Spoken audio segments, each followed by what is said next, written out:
বন্ধুরা এখন বাজে 4:50 আর এখন আমরা শিয়ালদা স্টেশনে রয়েছি। আর এই শিয়ালদা স্টেশন থেকে ডানকুনি লোকাল ধরে চলে যাব বালি হল স্টেশনে।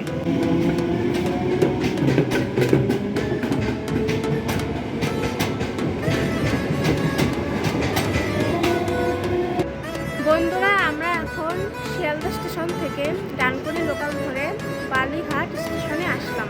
বালিঘাট স্টেশন থেকে 1 নম্বর প্ল্যাটফর্ম দিয়ে বাইরে নেমে আমরা টোটো ধরে চলে যাব বেলুড় মঠে। আমরা পৌঁছে গেছি বেলুড় মঠে। আর বেলুড় মঠের মেন গেটের সামনেই আমরা এখন দাঁড়িয়ে রয়েছি।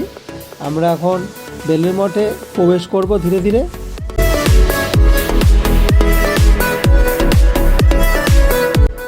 বেলুড় মঠে ঢোকার সময় দুই সাইডে দেখা যাবে অসংখ্য বিল্ডিং।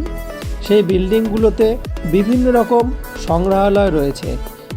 স্বামীজির এবং অন্যান্য বিভিন্ন রকমের জিনিস সেখানে সংগ্রহ করা রয়েছে।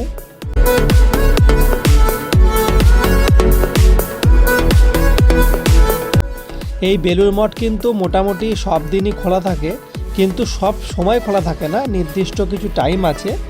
এপ্রিল থেকে সেপ্টেম্বর মাস পর্যন্ত সকাল 6:30 থেকে 11:30, তারপরে গেট বন্ধ হয়ে যায়।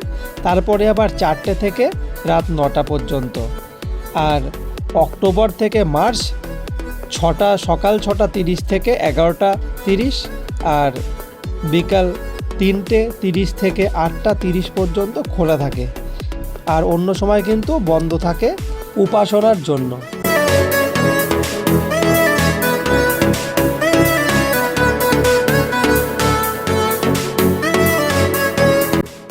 এই বেলুড় মঠ 1897 সালে স্বামী বিবেকানন্দ প্রতিষ্ঠা করেছিলেন।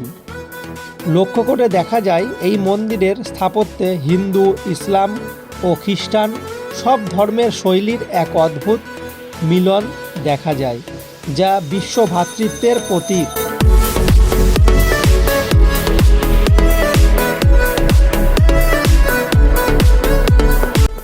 আমরা এখন পুরোপুরি ভেতরে প্রবেশ করেছি। এখানে দেখার মতো কিন্তু অনেক কিছু আছে। মূল মন্দির ছাড়াও আপনারা দেখতে পাবেন শ্রী সারদা দেবীর মন্দির এবং স্বামীজির ব্যবহৃত ঘরটি। আর মন্দির চত্বরটি খুবই পরিষ্কার পরিচ্ছন্ন করে সাজিয়ে গুছিয়ে রাখা। আর এখানে আসলে বিভিন্ন প্রজাতির গাছ লক্ষ্য করা যায়, যেগুলো সচরাচর আমাদের স্থানীয় জায়গায় দেখা যায় না।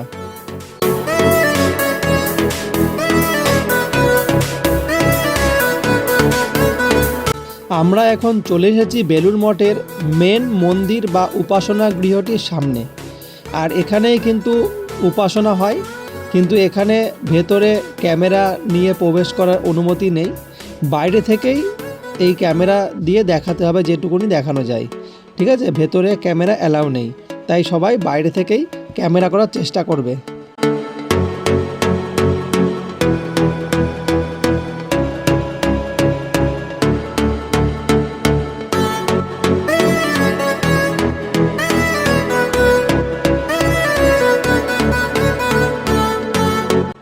এখানে মন্দিরের পাশাপাশি মঠের ভেতরে একটি সুন্দর মিউজিয়ামও আছে, যেখানে রামকৃষ্ণ মিশনের ইতিহাস জানা যায়।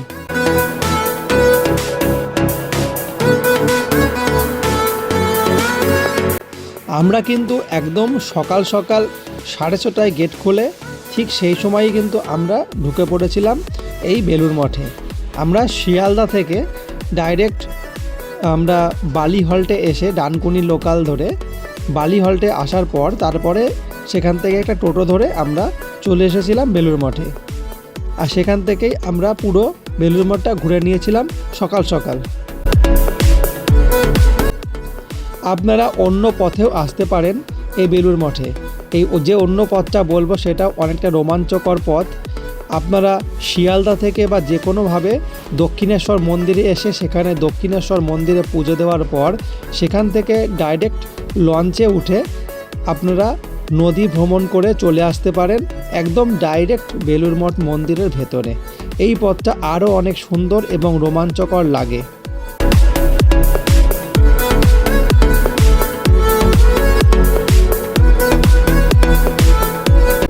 যে মন্দিরগুলো এখন দেখতে পাচ্ছেন এই মন্দিরগুলো খুবই সুন্দর এবং পরিষ্কার পরিচ্ছন্ন। আর এই মন্দিরগুলো একদম গঙ্গা লাগোয়া, একদম গঙ্গার সঙ্গেই এই মন্দিরগুলো রয়েছে। এখানে কিছুক্ষণ সময় কেটে যাবে। সারাদিন ঘোরাঘুরির পর গঙ্গার পাড়ে কিছুক্ষণ বসে থাকলেই সব ক্লান্তি দূর হয়ে যাবে। আমরাও অনেকটা সময় গঙ্গার পাড়ে কাটিয়েছিলাম। আর এখানে কিছু এখানকার যারা মহারাজ আছে তাদের কিছু সমাধিস্থল এখানে রয়েছে, একদম গঙ্গার ধারেই দেখা যাচ্ছে। আর এখানে কিন্তু দুপুরে প্রসাদ বিতরণের ব্যবস্থা আছে। কিছু কুপন মূল্যের মাধ্যমে আপনারা এখানে দুপুরের খাবার পেয়ে যাবেন। খুব সুন্দর খাবার, এখানে সব রকমের খাবার দেওয়া হয়।